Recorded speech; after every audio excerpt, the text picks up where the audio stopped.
नमस्कार शेतकरी बांधवांनो, बाजारभाव माहिती या यूट्यूब चॅनलवरती आपल्या सर्वांचं स्वागत आहे. जर तुम्ही आपल्या बाजारभाव माहिती या यूट्यूब चॅनलवरती पहिल्यांदा आला असाल तर आपल्या यूट्यूब चॅनलला सबस्क्राईब करून ठेवा, जेणेकरून बाजारभावाविषयक माहिती तुम्हाला यूट्यूब चॅनलच्या माध्यमातून मिळत राहील. तर शेतकरी बांधवांनो, आजच्या व्हिडिओमध्ये आपण कांदा बाजारभावाविषयक माहिती पाहणार आहोत. चला तर जास्त वेळ न घेता व्हिडिओ सुरू करूया. तर तुम्ही स्क्रीनवरती पाहू शकता, जुन्नर नारायणगाव बाजार समितीमध्ये जो चिंचवड कांदा आहे त्याची एकूण आवक ही 30 क्विंटल झालेली आहे. त्यासाठी किमान दर हा 200 रुपये तर कमाल दर हा 1400 रुपये देण्यात आलेला आहे. तर सर्वसाधारण दर 800 रुपये देण्यात आलेला आहे. त्यानंतर पुढील बाजार समिती आहे अकलूज बाजार समिती. त्यामध्ये जो लाल कांदा आहे त्याची एकूण आवक ही 148 क्विंटल झालेली आहे. त्यासाठी किमान दर हा 300 रुपये तर कमाल दर हा 1700 रुपये देण्यात आलेला आहे. तर सर्वसाधारण दर हा 1000 रुपये देण्यात आलेला आहे. त्यानंतर पुढील बाजार समिती आहे कोपरगाव बाजार समिती. त्यामध्ये जो लाल कांदा आहे त्याची एकूण आवक ही 4300 क्विंटल झालेली आहे. त्यासाठी किमान दर हा 300 रुपये तर कमाल दर हा 1021 रुपये देण्यात आलेला आहे. तर सर्वसाधारण दर हा 825 रुपये देण्यात आलेला आहे. त्यानंतर पुढील बाजार समिती आहे पारनेर बाजार समिती. त्यामध्ये जो लाल कांदा आहे त्याची एकूण आवक ही 11,519 क्विंटल झालेली आहे. त्यासाठी किमान दर हा 200 रुपये तर कमाल दर हा 1400 रुपये देण्यात आलेला आहे. तर सर्वसाधारण दर हा 1000 रुपये देण्यात आलेला आहे. त्यानंतर पुढील बाजार समिती आहे पुणे बाजार समिती. त्यामध्ये जो लोकलचा कांदा आहे त्याची एकूण आवक ही 22,141 क्विंटल झालेली आहे. त्यासाठी किमान दर हा 400 रुपये तर कमाल दर हा 1300 रुपये देण्यात आलेला आहे. तर सर्वसाधारण दर हा 950 रुपये देण्यात आलेला आहे. त्यानंतर पुढील बाजार समिती आहे पुणे मांजरी बाजार समिती. त्यामध्ये लोकलचा कांदा आहे त्याची एकूण आवक ही 99 क्विंटल झालेली आहे. त्यासाठी किमान दर हा 600 रुपये तर कमाल दर हा 1000 रुपये देण्यात आलेला आहे.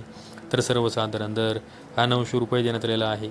त्यानंतर पुढील बाजार समिती आहे पुणे मोशी बाजार समिती. त्यामध्ये जो लोकलचा कांदा आहे त्याची एकूण आवक ही 785 क्विंटल झालेली आहे. त्यासाठी किमान दर हा 400 रुपये तर कमाल दर हा 1200 रुपये देण्यात आलेला आहे. तर सर्वसाधारण दर हा 800 रुपये देण्यात आलेला आहे. नंतर पुढील बाजार समिती आहे मंगळवेढा बाजार समिती. त्यामध्ये लोकलचा कांदा आहे त्याची एकूण आवक ही 6 क्विंटल झालेली आहे. त्यासाठी किमान दर हा 700 रुपये तर कमाल दर हा 1400 रुपये देण्यात आलेला आहे. तर सर्वसाधारण दर हा 1000 रुपये देण्यात आलेला आहे. त्यानंतर पुढील बाजार समिती आहे अकोले बाजार समिती. त्यामध्ये जो उन्हाळी कांदा आहे त्याची एकूण आवक ही 1993 क्विंटल झालेली आहे. त्यासाठी किमान दर 150 रुपये तर कमाल दर हा 1411 रुपये देण्यात आलेला आहे. तर सर्वसाधारण दर हा 1001 रुपये देण्यात आलेला आहे. त्यानंतर पुढील बाजार समिती आहे जुन्नर औतूर बाजार समिती. त्यामध्ये जो उन्हाळी कांदा आहे त्याची एकूण आवक ही 7580 क्विंटल झालेली आहे. त्यासाठी किमान दर हा 600 रुपये तर कमाल दर हा 1420 रुपये देण्यात आलेला आहे. तर सर्वसाधारण दर हा 1100 रुपये देण्यात आलेला आहे. त्यानंतर पुढील बाजार समिती आहे छत्रपती संभाजीनगर बाजार समिती.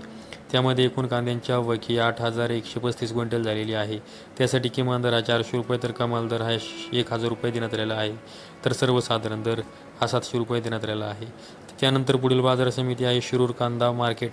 यामध्ये एकूण कांद्यांची आवक ही 2650 क्विंटल झालेली आहे. त्यासाठी किमान दर हा 200 रुपये तर कमाल दर हा 1500 रुपये देण्यात आलेला आहे. तर सर्वसाधारण दर हा 1000 रुपये देण्यात आलेला आहे.